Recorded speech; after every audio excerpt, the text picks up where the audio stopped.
Hey YouTubers, and welcome back to another episode here on ESGNet. And this is Madden 16, the Green Bay Packers franchise.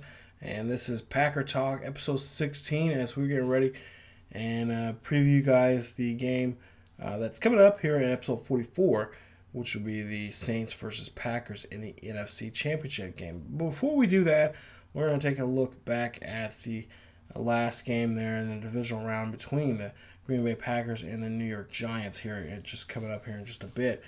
But yeah, that first game there, or that last game there, was a tight one there in the first half. And then in the fourth quarter, really got away there as the Giants really were just worn down, which that's what you like to see from, at least from the Packers perspective. That's what you want to see. You want to see the other team wear down, and you can pretty much do whatever you want to them. There you see the box score there. 45-21 is your final score. There you see time of possession. Green Bay did an excellent job there, as always, with time of possession, 31 minutes and 58 seconds.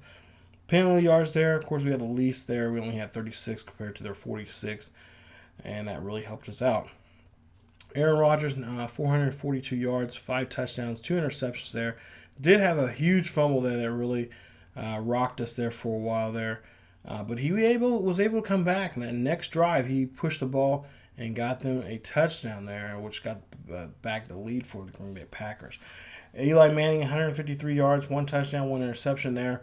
I wish he would just play a lot more, a lot more harder. They were relying on the running game a little too much. You see there, Shane only getting 11 carries for 36 yards, 1 touchdown. It was a good run there that he had. But they really relied on him to way too much. Odell Beckham was kind of out of the, not really into the game. Victor Cruz, he had 4 receptions for 58 yards. For the Green Bay Packers there on the hand, Richard Rodgers, 10 receptions, 135 yards, 1 touchdown. Jordy Nelson, not at the century mark, but had 67 yards with, I believe, 8 receptions in the game. So he made a bit of an impact there. But for the most part, it was a really good job. Really good game there from the defense. Really putting the offense in really good fielding positions a lot of times and really doing a good job of just wearing down, going in there and just really taking part of Eli Manning's offense and just breaking it down. And, giving several 3-and-outs there and, or interceptions and really putting good hits on guys that really helped us out in that field position there. Of course, the field being slippery and stuff like that. Packers organization or some of the coaches were really concerned about that coming into this game, having this, being a snow and how much snowfall we got there in Green Bay, and in the course of those 24 hours prior to the game was a really big concern. You don't want to see guys out there slipping and sliding everywhere. You want everybody to be healthy. You want to have the game be competitive. You want your best players out there. That was one concern we had, but it wasn't big. It wasn't a deciding factor, the X factor in that game, because nobody, for the most part, everybody was in pretty good health. Now we'll take a look here at the other divisional game. You got the Bengals and Steelers. And there you see the numbers there. I believe the Steelers lost this game, and the Bengals will go ahead and move on to the next round. They'll be facing the Dolphins. We'll see those numbers here in a bit. But there you see the Steelers. They're just nothing from Antonio Brown in that game. There you see A.J. Green, 10 receptions, 140 yards, 2 touchdowns there from him. I believe that's Riley Cooper. He had a century game. I mean, really, the Bengals just have a really good, really good, well-run offense. And that's something that I think we, as Green Bay Packers, are kind of worried about, because if we face them in the Super Bowl, it's going to be, it's going to be a battle of the offensives. I mean, we've got, 2 teams that can score a lot of points, and also 2 teams with not such good defense. that could really just be overcast in that game, and it just be just a hellified, high scoring game. So it might be the highest scoring game we'll probably ever see in the Super Bowl. But of course, getting ahead of ourselves there. Now, this game was really surprising, 49-14. The Miami Dolphins win this one, and man, talk about big time of possession there. 44 minutes and 43 seconds there. Sam Carter, 18 yards there for the day. Now, he did play in the game for a little bit there, but Tannehill was out for a while, but he finished the game off 213 yards, 3 touchdowns, 1 interception from him. He was 21 or 28, so he completed 75% of his passes there. And just a great game there for them. As from the air, from the ground, special teams, all that was really excellent for them. There you see Alex Smith's numbers there: 152 yards, 2 touchdowns, 2 interceptions there from him, and not so much of a good day for him. We'll go ahead and take a look at the rushing there. You see 29 carries for 130 yards, 2 rushing touchdowns for Mr. Reggie Bush. Zach McCoy, the rookie. I've looked at his numbers from the past games here. He is really doing a great job there.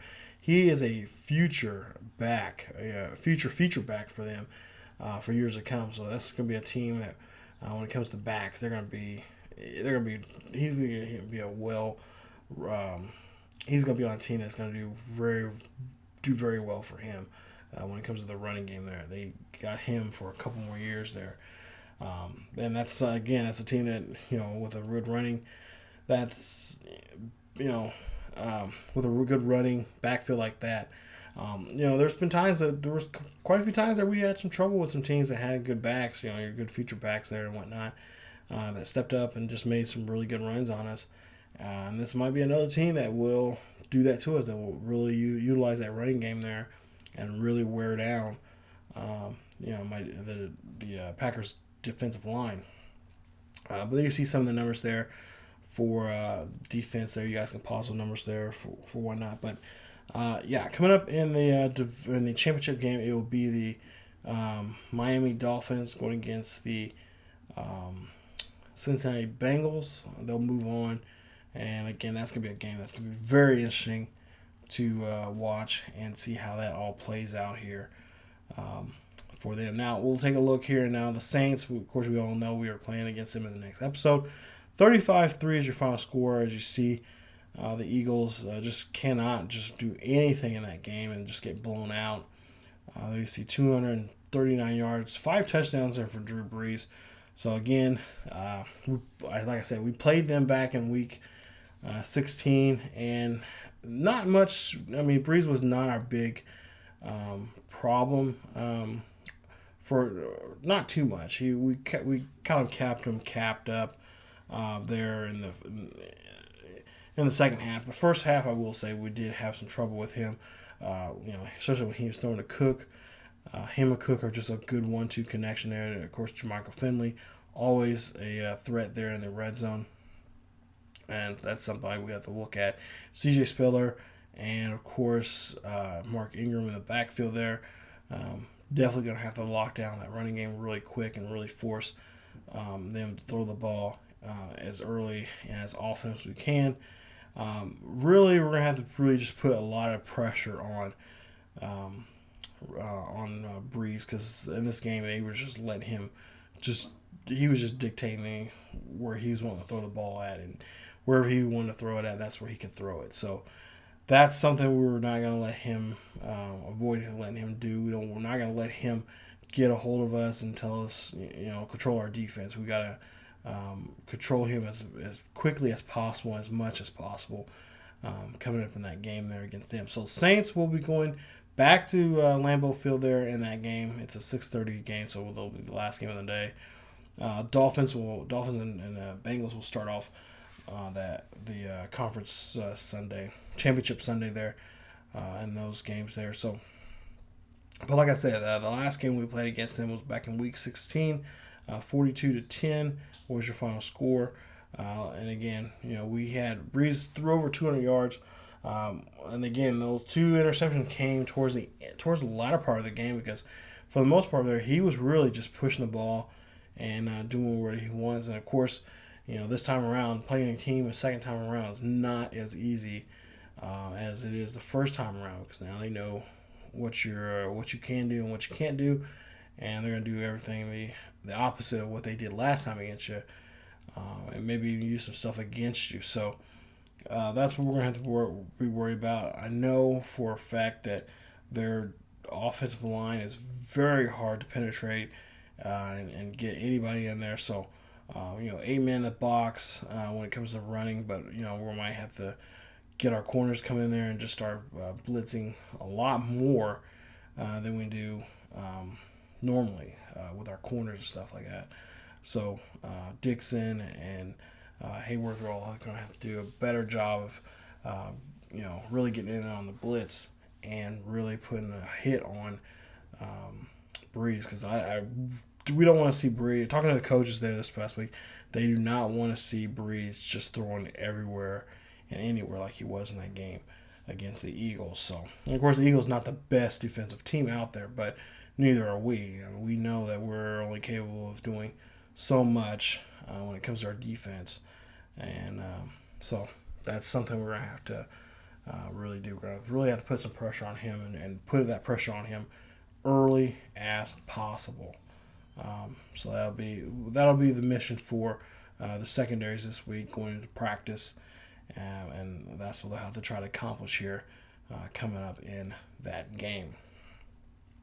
So the playoffs are set up. There you see the injury report right here. Of course, no Packers are injured right now. Thank goodness so much.